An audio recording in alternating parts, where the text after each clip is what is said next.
नमस्कार, जनता के लिए जनता की आवाज जनता समाचार में आपका स्वागत है। मैं हूं आपके साथ कंचन। आइए चलते हैं खबर की ओर। अनुसूचित जाति जनजाति छात्रावास को तोड़ने पर तुला प्रशासन, छात्रावासी छात्र बैठे धरने पर। जदयू के प्रदेश अध्यक्ष सूरज जायसवाल ने धरने पर पहुंचकर छात्रों की मांगों को किया समर्थन।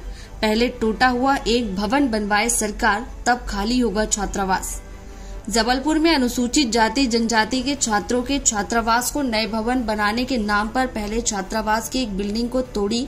उसके निर्माण के लिए न प्रशासनिक स्वीकृति न ही धन का आवंटन। दूसरे बचे हुए छात्रावास के भवन को छात्रों से खाली करवाकर तोड़ने पर तुला जिला प्रशासन। छात्रों की मांग, हम कहां जाकर रहेंगे? हमें एक साजिश के तहत छात्रावास खाली करवाकर हमें शिक्षा के अधिकार से वंचित करना चाहती है सरकार। 18 सितंबर 2022 को उपराष्ट्रपति से भूमि पूजन करवाने के बाद भी निर्माण का प्रारंभ नहीं हुआ। शासन ने किसी प्रकार की स्वीकृति नहीं दी, न ही भवन निर्माण के लिए राशि का आवंटन किया गया। ऐसे में सबसे अहम प्रश्न इस बात का है कि देश के उपराष्ट्रपति से फिर भूमि पूजन क्यों करवाया? कौन है इसका दोषी? क्यों नहीं हो रही कार्यवाही? जब पहले भवन का निर्माण नहीं शुरू हुआ तो छात्रों से छात्रावास खाली करवाने का क्या औचित्य? छात्रों से बात करने के बाद जदयू के प्रदेश अध्यक्ष सूरज जायसवाल ने छात्रों को संबोधित करते हुए कहा कि वर्तमान सरकार आदिवासी, हरिजन, नौजवान और छात्रों को उनके भविष्य को बर्बाद करने में तुली है।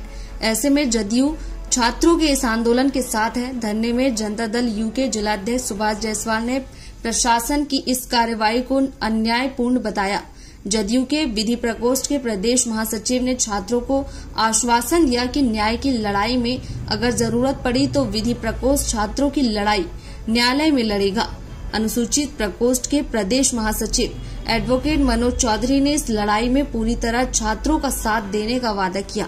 अल्पसंख्यक मोर्चा के इमाम खान, मोहन दुबे, प्रदेश उपाध्यक्ष संतोष नीमा ने भी आंदोलन में छात्रों को समर्थन देने की बात कही।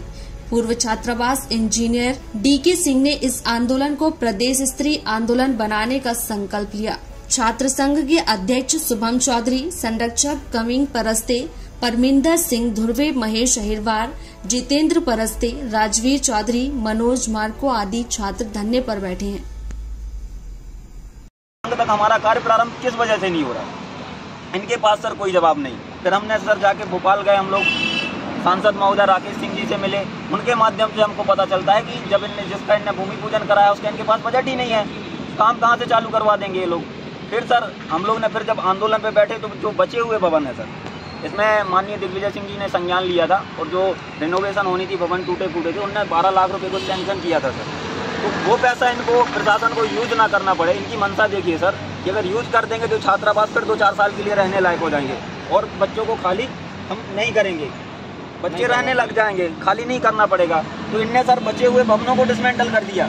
आप देखिए सिंगल स्टोरी भवन है, अभी कम से कम 20 से 30 साल चलेंगे। साजिश के तहत इनको भी इनने डिसमेंटल कर दिया कि वो पैसा हम यहाँ यूज ना कर पाएँ। फिर अभी हम 5 दिन से सर ऐसी सिलसिलाती धूप में दिन रात बाहर बैठे हैं, बाहर ही सोते हैं, बाहर ही दिन भर बैठते हैं। तो परसों के दिन हमको कल हमको नोटिस दे दिया कि ये जो बचे हुए 3 भवन है, आप अल्टीमेटम दिया हमको कि आपको खाली करना पड़ेगा। हम लोग के ऊपर निरंतर दबाव बनाते हैं कि तुम प्रशासन से दुश्मनी ले रहे हो, प्रशासन से ये कर रहे हो, वो कर रहे हो, तुम भविष्य के साथ खिलवाड़। तो सर हम चाहते क्या हैं? हमको कोई टाइल्स वाले, एसी वाले, कोई 5 स्टार कमरे नहीं चाह रहे हम, कोई हम बहुत बड़ी चीज़ें नहीं मांग रहे। हम तो इतना मांग रहे हैं कि हमको 4 कमरे की छत दे दीजिए आप, जिसमें हम रह के अपना अध्यापन करें।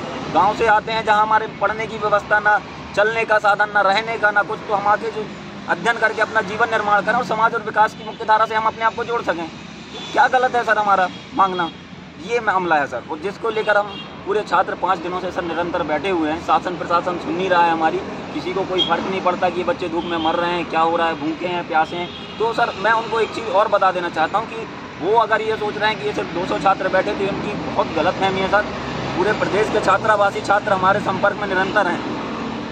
पूरे प्रदेश के छात्रावासी छात्र, पूरे प्रदेश के छात्र संगठन, अपने पूरे जबलपुर के सामाजिक संगठन, बहुत सारी पार्टियां हमारे समर्थन में हैं, जो कहने के तैयार हैं कि छात्रों की हित की लड़ाई है। अगर सरकार नहीं सुनेगी तो सर अब बहुत बड़ा जनसैलाब प्रदेश व्यापी आंदोलन है जिसका पूरा का पूरा जिम्मेदार शासन प्रशासन होगा। महेश अहिरवार, छात्र संघ। छात्रावास के सभी मेरे क्रांतिकारी छात्र साथियों, का दुर्भाग्य है कि जिस वर्ग के लिए, जिस समाज के लिए सरकार बड़ी बड़ी राशियां स्वीकृत करती है और वो राशि पूरी तरह भ्रष्टाचार की भेंट चढ़ जाती है। आज यही कारण है कि मध्य प्रदेश का आदिवासी भाई, अनुसूचित जनजाति के लोग सबसे ज्यादा प्रताड़ित हैं और उपेक्षित हैं। छात्रावास को तोड़ देना, खाली करवाने की धमकी देना, लेटर इशू कर देना बगैर किसी वैकल्पिक व्यवस्था के, ये तो बहुत ही बड़ा अत्याचार है और एक साजिश है कि जिसके तहत हमारे जो छात्र हैं वो अपनी पढ़ाई को रोक दें और उनका जो ज्ञान अर्जित करने का अधिकार। देख रहे हैं जनता के लिए, जनता की आवाज, जनता समाचार।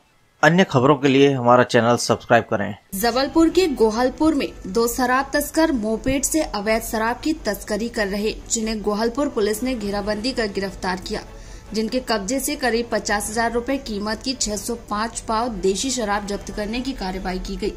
थाना प्रभारी अनिल मिश्रा के मुताबिक विश्वसनीय मुखबिर से सूचना मिली कि सिहोरा तरफ से जबलपुर एक ग्रे रंग की एक्टिवा और काले रंग की एक्सिस में 2 युवक भारी मात्रा में शराब रखकर ले जा रहे हैं। सूचना पर गोहलपुर स्थित सोनम ढाबा के पास NS30 रोड में नाकाबंदी की गई, जहां आरोपी पुलिस को देखकर भागने लगे, जिन्हें घेराबंदी कर दबोच लिया। पुलिस से पूछताछ के दौरान दोनों आरोपियों ने अपना नाम दुर्गेश सोनी उम्र 21 वर्ष निवासी हनुमानताल और अभिषेक स्वामी उम्र 19 वर्ष निवासी हनुमानताल बताया। दोनों आरोपियों से 605 पाव देशी शराब और मोपेड वाहन जब्त करते हुए दोनों आरोपी दुर्गेश सोनी और आरोपी अभिषेक स्वामी के विरुद्ध धारा 34(2) आबकारी एक्ट के तहत कार्रवाई की गई। वहीं रीवा में खाद्य दुकानों में नहीं मिल रहा था राशन, कलेक्टर ने 4 विक्रेताओं के विरुद्ध दर्ज कराई FIR। रीवा कलेक्टर प्रतिभा पाल ने 4 विक्रेताओं के विरुद्ध FIR दर्ज कराई। मुख्यमंत्री जनसेवा अभियान के दौरान शासन की विभिन्न योजनाओं का लाभ दिलाया जा रहा है, साथ ही आम जनता की समस्याओं का मौके पर निराकरण हो रहा है। वहीं उपभोक्ताओं के हित को देखते हुए प्रशासन स्तर पर लगातार कार्रवाइयां की जा रही हैं, फिर भी जिम्मेदार नहीं सुधर रहे। बताया गया कि हाल ही में 4 जगह से शिकायत आई थी। दावा है कि संबंधित उचित मूल्य की दुकानों में लगातार राशन वितरण में अनियमितता की शिकायतों को गंभीरता से लिया गया। ऐसे में कलेक्टर के निर्देश पर अनियमितता की जांच कराई गई। शिकायत सही पाए जाने पर जिले के 4 उचित मूल्य की दुकानों के विक्रेताओं के विरुद्ध FIR दर्ज हो गई।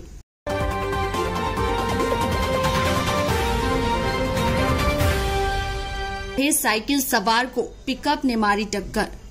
सागर के मोतीनगर थाना क्षेत्र में बड़ी नदी के पास तेज रफ्तार लोडिंग वाहन ने साइकिल सवार वृद्ध को टक्कर मार दी। टक्कर में वृद्ध साइकिल समेत उछलकर सड़क पर जा गिरा। दुर्घटना देख राहगीर मौके पर पहुंचे और घायल को अस्पताल में भर्ती कराया, जहां उपचार के दौरान वृद्ध ने दम तोड़ दिया। सूचना पर पुलिस ने मामले में मर्ग कायम कर लिया। पुलिस के अनुसार अम्बेडकर वार्ड निवासी ऋषिकेश पुत्र रामदयाल बिलथरे उम्र 65 साल भोपाल रोड स्थित कॉलोनी से साइकिल पर सवार होकर अपने घर की ओर जा रहे थे। तभी बड़ी नदी के पास सामने से आ रहे पिकअप वाहन ने साइकिल में टक्कर मार दी। दुर्घटना में ऋषिकेश के सिर में गंभीर चोट आई। उन्हें तत्काल अस्पताल में भर्ती कराया गया, जहां इलाज के दौरान बुजुर्ग की मौत हो गई। सूचना पर पुलिस अस्पताल पहुंची और शव का पंचनामा बनाया। पोस्टमार्टम कराकर शव परिवार वालों को सौंप दिया। वहीं मामले में मर्ग कायम कर जांच में लिया गया। मृतक भोपाल रोड स्थित कॉलोनी में चौकीदार का काम करता था। घर लौटते समय हादसे का शिकार हो गया। ये थी आज की खबर। और खबरों को देखने के लिए हमारे चैनल को लाइक करें, शेयर करें, सब्सक्राइब करें और बेल आइकन की बटन को दबाना ना भूलें। आप देख रहे हैं जनता के लिए, जनता की आवाज, जनता समाचार। अन्य खबरों के लिए हमारा चैनल सब्सक्राइब करें।